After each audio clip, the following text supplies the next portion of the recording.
अस्सलाम वालेकुम एस्पायरेंट्स, उम्मीद करता हूं तमाम लोग खैरियत से होंगे। इलेक्शन कमीशन ऑफ पाकिस्तान ने BS-17 की नई जॉब्स अनाउंस की हैं, जो कि पहले इलेक्शन ऑफिसर के नाम से पब्लिश होती थी, लेकिन इस बार उन्होंने असिस्टेंट इलेक्शन कमिश्नर के नाम से जो है वही पोस्ट जो BS-17 की हैं, यानी कि ऑफिसर स्केल है, तो पब्लिश की हैं। तो इनकी डिटेल्स हम देख लेते हैं कि नंबर ऑफ पोस्ट कितनी है। सबसे पहले तो नंबर ऑफ पोस्ट है जी 27। अब इन 27 के अंदर जो है ना डिफरेंट प्रोविंस का क्या है जी, वेटेज है, कोटा है।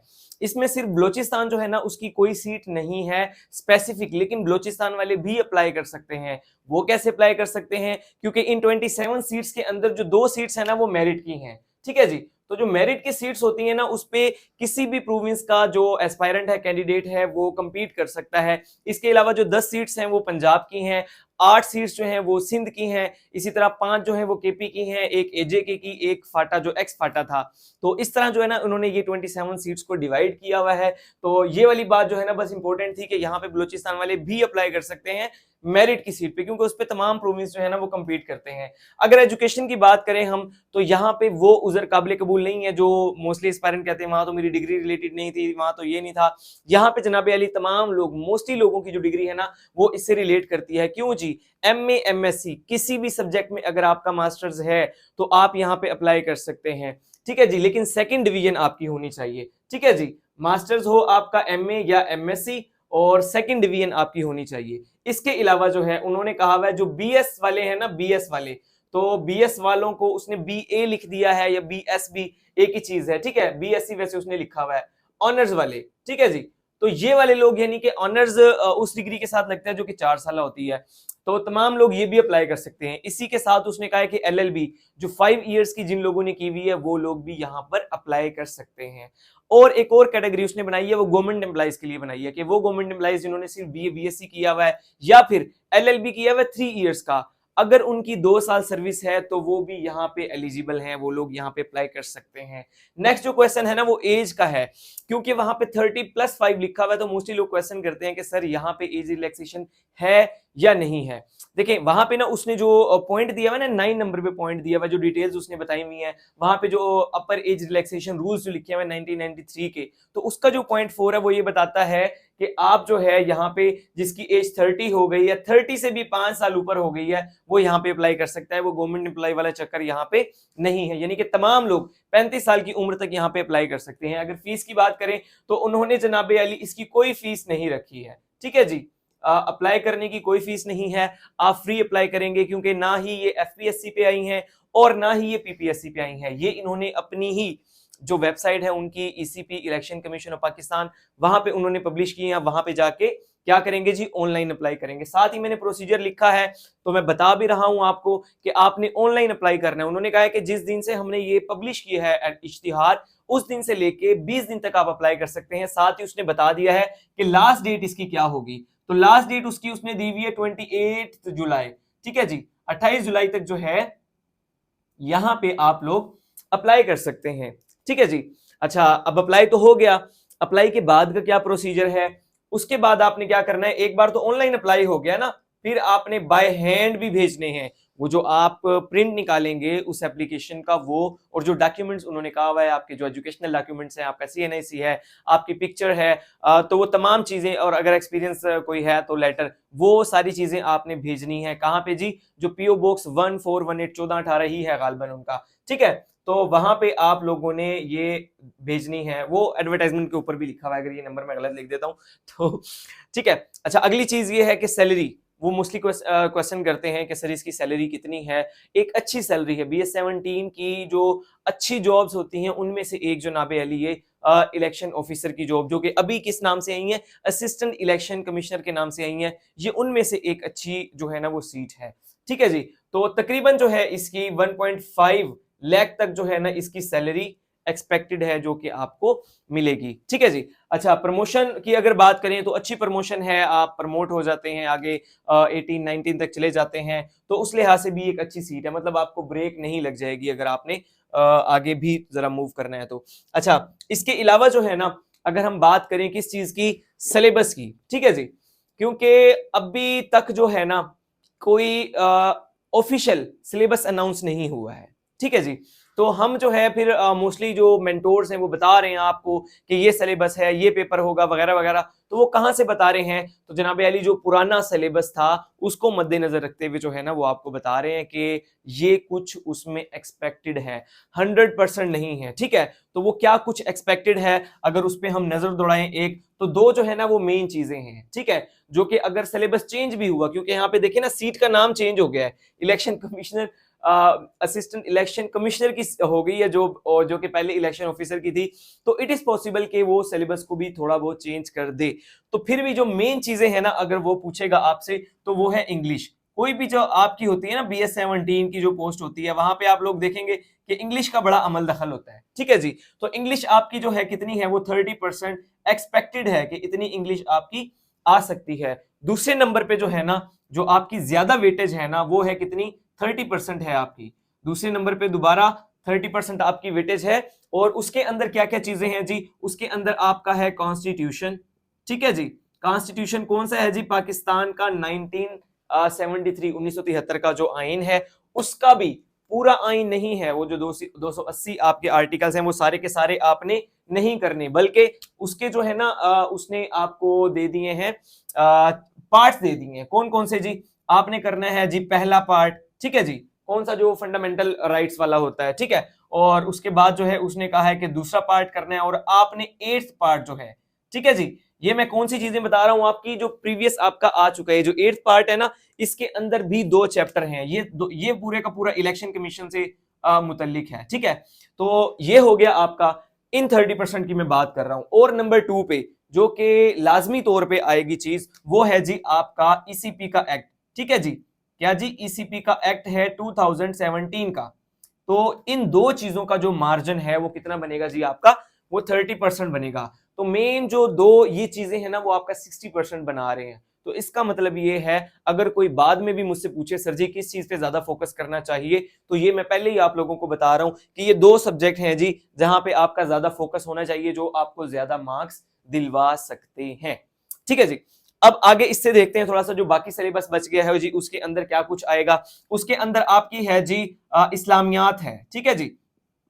इस्लामियात है आपकी, वो है उसका जो वेटेज है वो 10% है। फिर आपकी जो पाकिस्तान स्टडीज है, पाकिस्तान अफेयर्स है, या इंडो पाक हिस्ट्री है, जो मर्जी आप उसे बोल लें, ठीक है जी। तो उसका वेटेज है वो कितना है जी, वो भी 10% है। और उसके अलावा आपका कितना 20% रह गया ना, तो एक आपका आ जाएगा फिर करंट अफेयर्स, ठीक है जी। करंट ये सेम अफेयर्स है, उसका भी 10% आपका है। और एक जो सब्जेक्ट रह गया जो लास्ट उन्होंने दिया था, ईडीएस था, एवरीडे साइंस था, इट इज पॉसिबल इस बार वो इसको चेंज कर दें, लेकिन अभी हम उसी लिहाज से देखते हैं। तो ईडीएस जो है ना वो आपका आता है जी 10%।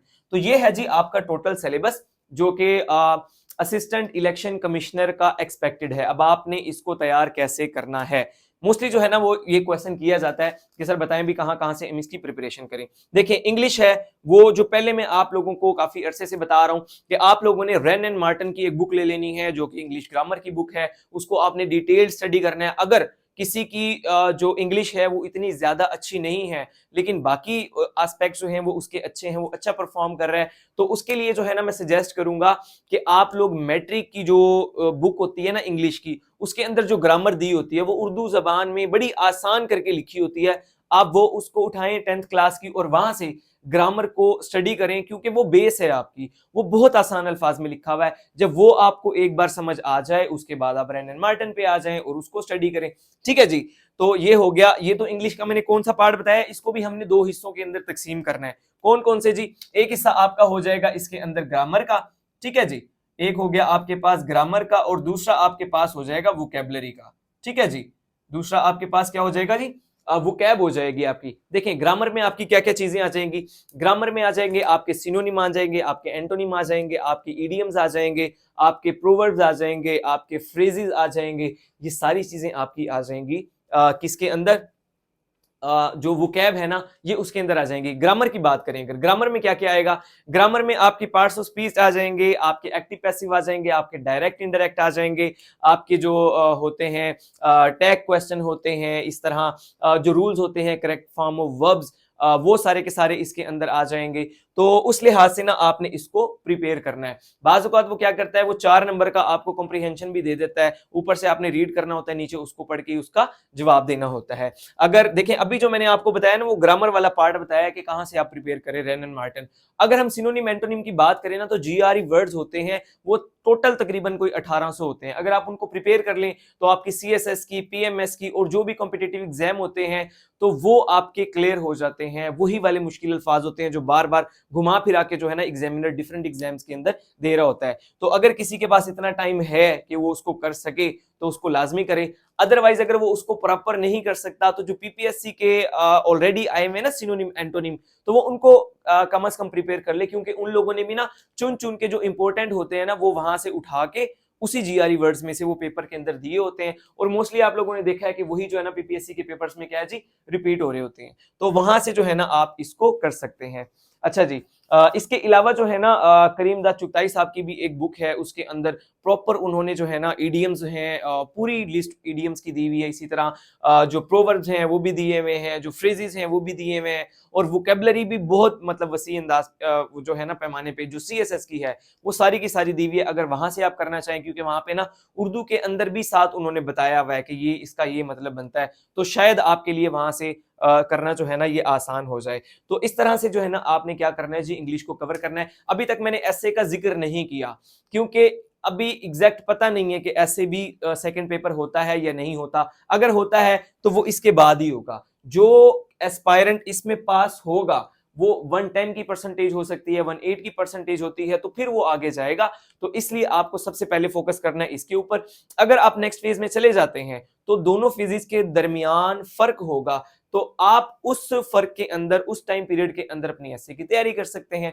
ठीक है जी, तो अभी इसलिए ना आपने इसके ऊपर फोकस करना है। कॉन्स्टिट्यूशन का और ईसीपी का मैंने आपको बता दिया, और इसी तरह इस्लामियत, पाकिस्तान अफेयर्स, जो लोग पीपीएससी की, एसपीएससी, बीपीएससी, केपीएससी की तैयारी कर रहे हैं, तो वही जो उनकी प्रिपरेशन है इस्लामियात की, पाकिस्तान अफेयर्स की, ईडीएस की, तो वो उस पर फोकस करेंगे। जो करंट अफेयर्स है ना 10 मार्क्स का, चूंकि अगर ये देते हैं तो जो एफपीएससी का करंट अफेयर्स होता है ना, यानी कि पिछले 5 सालों का, तो वो आपने देखना होता है। लेकिन ज्यादा फोकस आप करेंगे कहां पे जी, जो पिछला 1 साल है। ठीक है, क्योंकि एफपीएससी ने तो बताया होता है अपने सिलेबस के अंदर ही लिखा होता है उसने कि मैंने पिछले 5 साल का देना है, लेकिन यहाँ पे इन्होंने नहीं बताया होता। तो इसलिए आप जो है ना मोस्ट रिलेटेड जो पिछला होगा ना 1 साल का, तो आप वो करें तो वो आपके लिए ज्यादा बेटर होगा। ठीक है जी, तो ये मैंने आपको बता दिया टोटल सिलेबस आपने किस तरह करना है। अगर आप खुद से करना चाह रहे हैं तो ये मैंने आपको तब बताया है। अब आ जाते हैं थोड़ा सा आगे।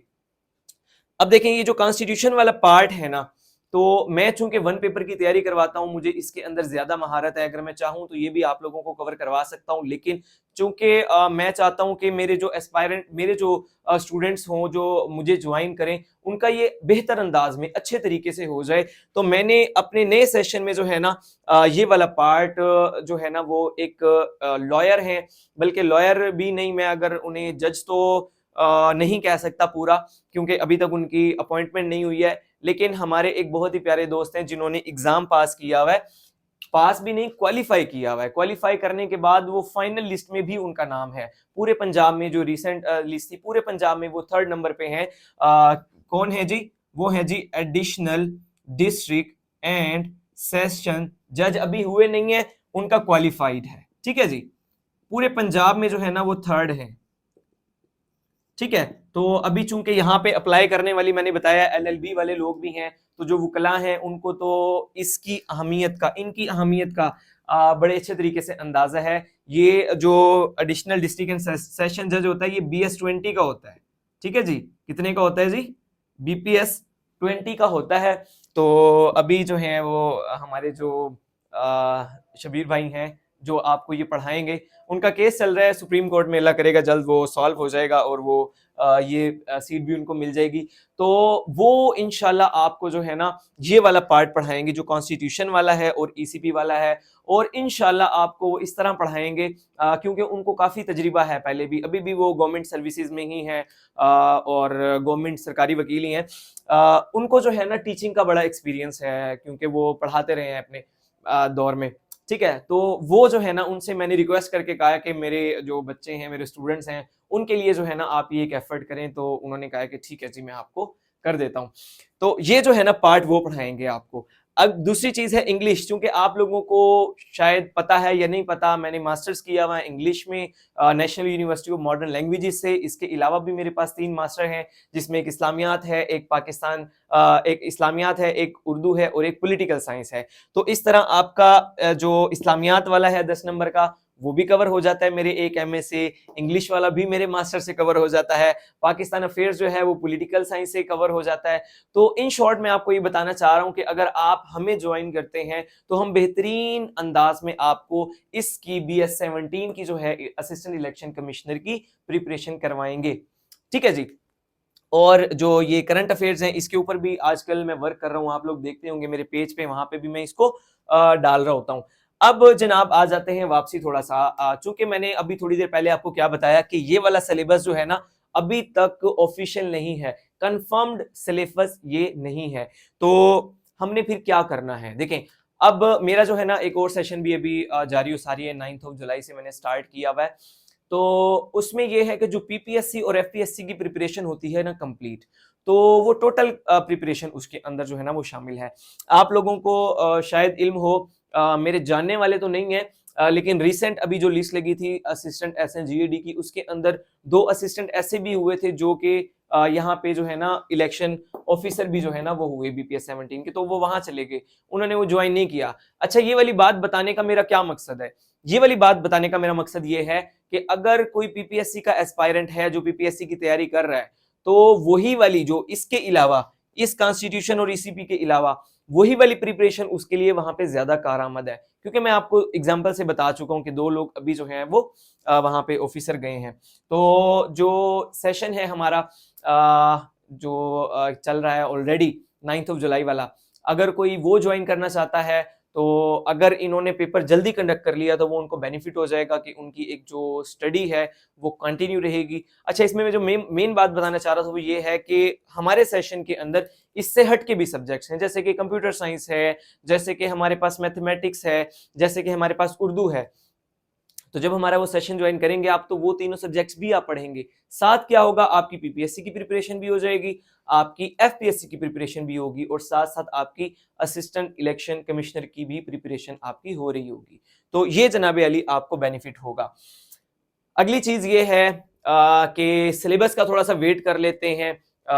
मैं पहले तो आप लोगों को रिकमेंड करूंगा वही वाला आप सेशन ज्वाइन करें, जो प्रीवियस लेक्चर हो चुके हैं वो रिकॉर्डेड आपको मिल जाएंगे, और ये वाला भी जो है ना मैं आपको प्रोवाइड कर दूंगा। दूसरी सूरत ये है कि हम अभी ऑफिशियल सिलेबस का वेट कर लेते हैं, तो जैसे ही ऑफिशियल सिलेबस आएगा तो फिर से मैं एक और सेशन जो है वो लॉन्च कर दूंगा, और जो भी जो सिलेबस होगा हम उसमें कवर करेंगे। और मजीद ये कि अगर इन चीजों के अलावा वो कोई डालते हैं ना चीज, लॉ से रिलेटेड कोई चीज डालते हैं, कोई एक्ट डाल देते हैं, कॉन्स्टिट्यूशन का कोई नया पार्ट डाल देते हैं, तो वो वाली चीज भी इंशाल्लाह मैं आपको कवर करवा दूंगा। तो इन शॉर्ट ये है कि मैं आप लोगों को बोलूंगा अगर आपने अपने तौर पे तैयारी करनी है तो वेल एंड गुड, अदरवाइज आप जो है ना हम आपको एक प्रॉपर जो है रास्ता जैसे होता है, एक प्रॉपर गाइडलाइन जो होती है वो आप प्रोवाइड करेंगे अगर आप हमारा सेशन ज्वाइन करते हैं, और आपको अपनी मंजिल पाने में जो है वो बड़ी आसानी हो जाएगी। तो अभी आज के लिए इतना ही, बहुत बहुत शुक्रिया, अल्लाह हाफिज।